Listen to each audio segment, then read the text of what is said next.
My name is Castro, and I run a YouTube channel called LostInPhoenix. The mission statement of my channel is prevention through awareness, where I interview folks that are out here lost in the streets of Phoenix. They're homeless. Most of them are young, and they're battling addiction to these counterfeit fentanyl pills. And the whole purpose and intent is creating awareness, educating the young people at home that are going through a rough time at home, no structure, no guidance. They're young and they're feeling rebellious, and basically these videos are intended for them so that they can watch the videos and learn, right? And just say no. When somebody comes up to them and offers them something, just say no, because these pills have the potential to kill you. And that's really the whole intent. If by me interviewing some of these people, if they want to, because I offer them to go to treatment, I offer them, rides. I've taken people to treatment. I've taken people to shelters, and so I will help them as much as possible. I give them my card of my cell phone, so you can call me for support, and I'll help them as much as I can. But they have to want that help. And doing this, I started this channel in November 2020, and I noticed that there's a lot of young people on corners with backpacks, right? So back then, that was a pandemic. No school, everything was shut down, right? Everything, no work, no gym. So why am I seeing so many young people out here in the streets? And basically, I just started asking questions like, what are you doing? And what are you smoking? What is that? And I heard terms that I had never heard before, right? Fentanyl, blues, M30s, perks. And so I had to Google and research all that. What is this? What's going on? And so it's really concerning that to see so many young people out there. The youngest person I've seen with my own eyes out there in the streets of Phoenix consuming these pills was 13 years old. And that's really sad when people of that age, youngsters of that age, are not giving themselves an opportunity to succeed.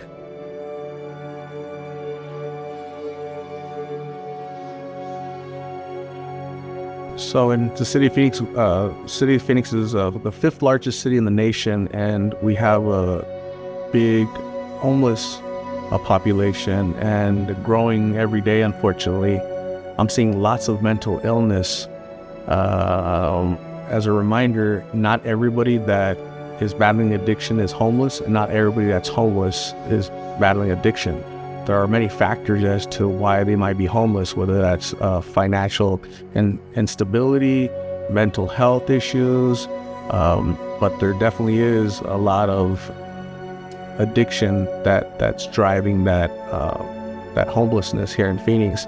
And again, what's concerning is a lot of these folks are young, relatively young. And so they're in their teens, they're young adults in their 20s, and that's just unheard of, right? And so we really need to make people aware, and government, our politicians, parents, the schools. We need to educate people and prepare them with knowledge and what do we do as a society, right? It's not, we can't point fingers, but instead I think we have to work together to really get a handle on this before it gets out of hand, and we lose a generation to mental health issues, to substance abuse issues, the homelessness crisis. And so how do we, that's going to be our challenge, right? How do we come together and really try to battle this?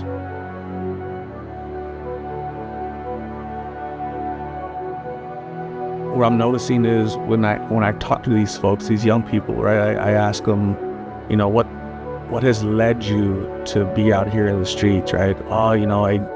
Addiction, basically. I started using these pills 4 years ago, and my family kicked me out of the house because they couldn't be around the addiction, right? Because I have other siblings, and they don't want that around, and they'll tell me, like, I understand that, and so I don't want the problems of my addiction around my family or my siblings, so I choose to come out here to the streets, right? Because over here I have a little bit more freedom, I just have to be careful with the police.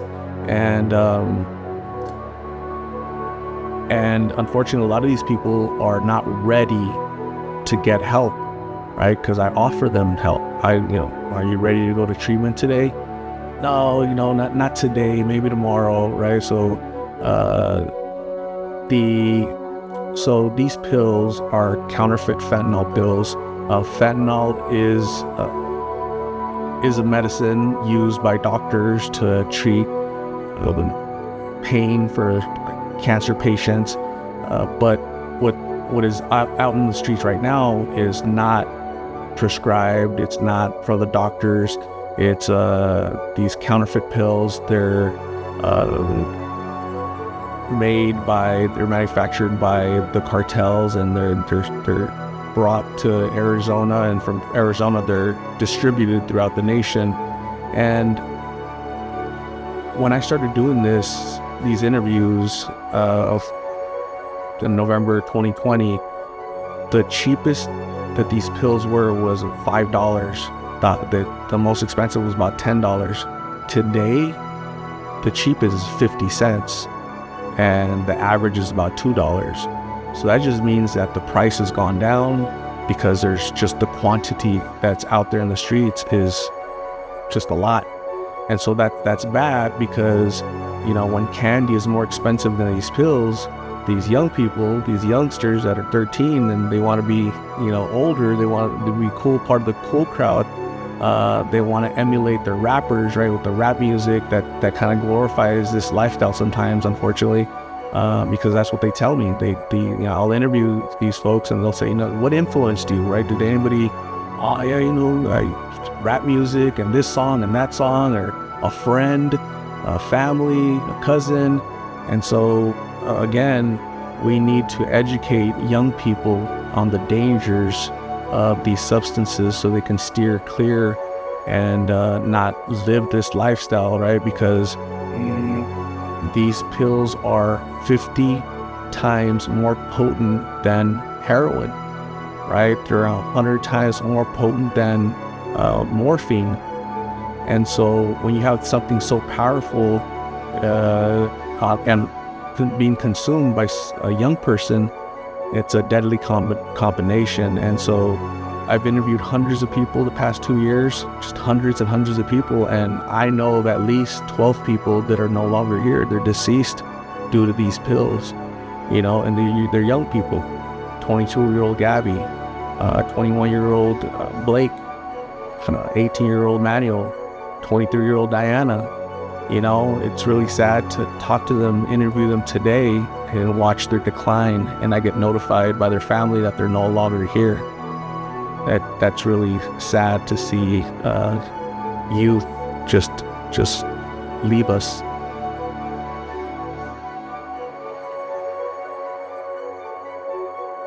There are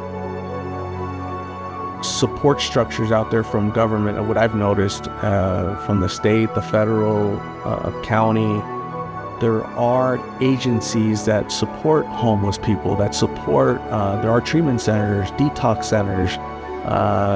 Here in the state of Arizona, we have, it's called Access, right? Arizona Healthcare Cost Containment System, which is basically a healthcare service for people that don't financially qualify for their own insurance. So the state will help you with the treatment center or detox. So I know that we have a system in place, right, where they can go, but they choose not to because the addiction is so powerful. It's just a different type of addiction.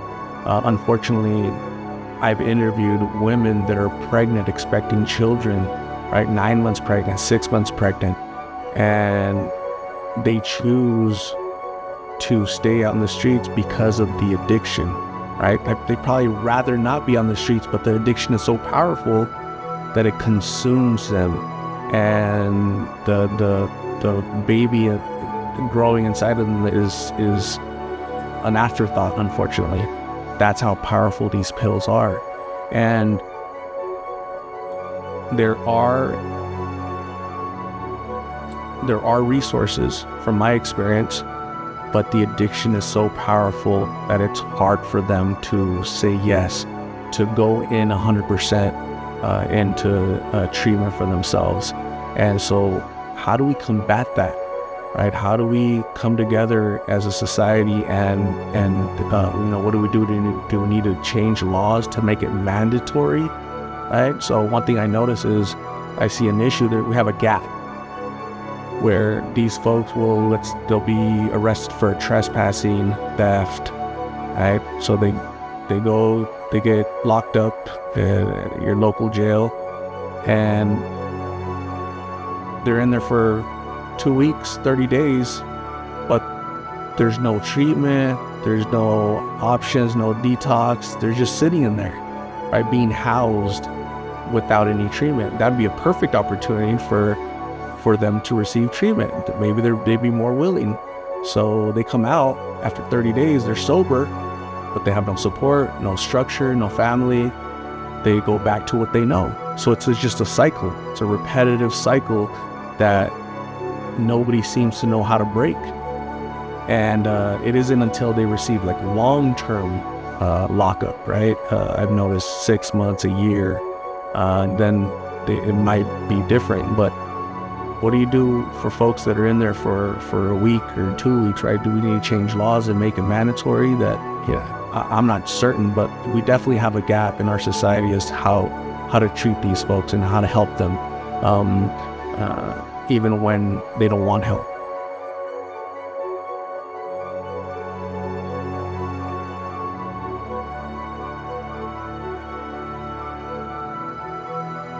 I never thought that the channel will grow so much and have an impact across not only Phoenix or Arizona or the United States, but internationally. I get messages on a regular basis that, hey, I show these, I've never been to America, I've never been to Arizona, I've never been to Phoenix, but I'm showing these videos to my children. Right? I have two teenagers and they're a little bit rebellious. So I'm showing these videos to them so they can see the consequences of bad decisions, right? What addiction looks like.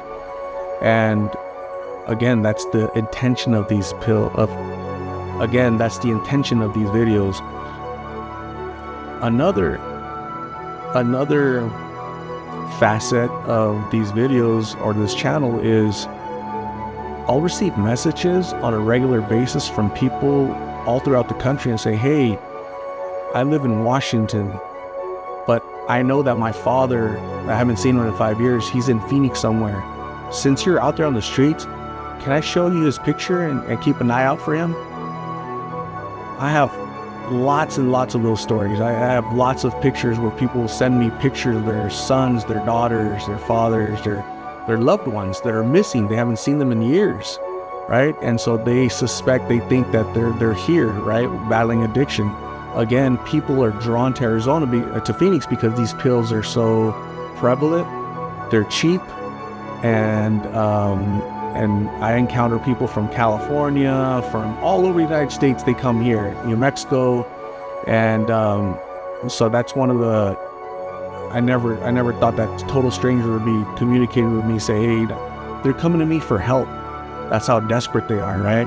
They haven't found their mom, their father, their loved one. And so they're coming to me, and so that I think that's a good thing, that we're able to give people a little bit of comfort in their desperation to find their loved one. And again, I get notifications from family on a regular basis that, hey, you interviewed this person and now they're a year sober, right? So I do there are success stories, right? They'll say that, you planted a seed, you planted a seed when you interviewed me a year ago, and I've been 6 months sober. So thank you. So again, they come back and they say thank you, and they appreciate my willingness to mentor them, to talk to them, to let them know that they matter in this world. And so, that's, again, I never thought that the channel could do that, but that's what it's doing. Those are all positive things that we try to help our community, help the people that need help the most, right? These young people that have no structure, no guidance, nobody to tell them that they matter in this world. And so that's what I'm trying to do. So I've driven people to treatment centers, I've driven people to shelters, I've driven people to the hospital. And while driving them there, they're going through fear, they're going through anxiety, they're going through lots of emotions, because it's mainly driven because of the addiction, right? So there's going to be pain with these pills. These pills, when you're away from them, it causes withdrawals, and the pain it causes to the body is intense. And so 90% of the people that I interview, they'll tell me, when I started these pills, I did them because I liked the way it made me feel. It numbed my pain, whether that's physical, emotional, or mental. I just felt like a warm blanket after I smoked these pills. But now, 2 months later, 2 years later, I don't enjoy it. I don't consume these pills because it feels good. I consume these pills because my body needs them, or else I'll go through withdrawals and I'll go through a physical pain that I've never felt before, right? My bones start hurting, I'm sweating, just this pain on my muscles. I just feel like I'm gonna die.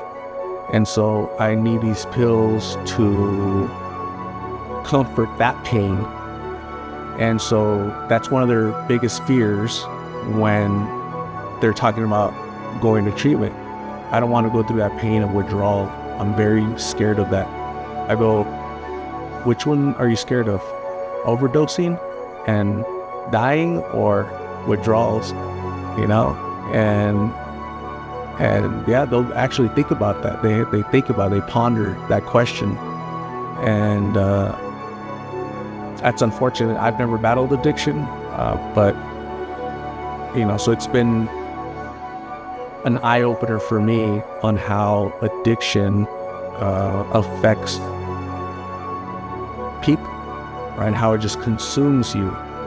And so it's been definitely a learning experience for me.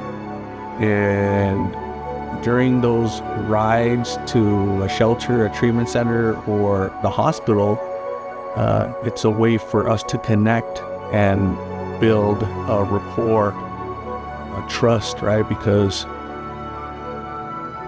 they're going to tell their friends, hey, when you're ready to go to treatment, here's Art's card, right? Here's his number, call him. He took me to treatment. He took me to a shelter. He cares. And so that's the biggest win, is that, building trust and rapport in the community, and letting people know that they matter, and we can overcome our fear, and we have to go through a little pain to get better sometimes.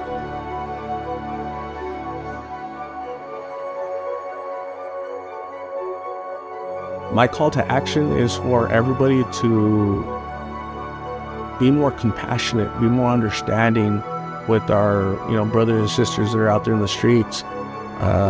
Don't be so quick to judge. Sometimes people need a hand up. And what can you do to help the community, right? Whether it's sharing these videos with your family, your coworkers, your friends, your ring of influence, make them aware. Talk to everybody about these pills, or what's going on in our society today. Unfortunately, it's not just Phoenix, right? There's something happening in our society where we're on the decline, and the homeless issue is increasing by the day in major metropolitan cities across our nation. And so what's our call to action? What can we do?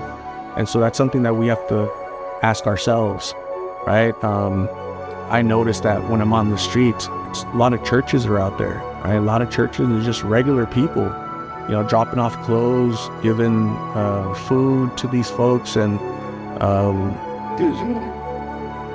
people will say, hey, but you're just enabling them.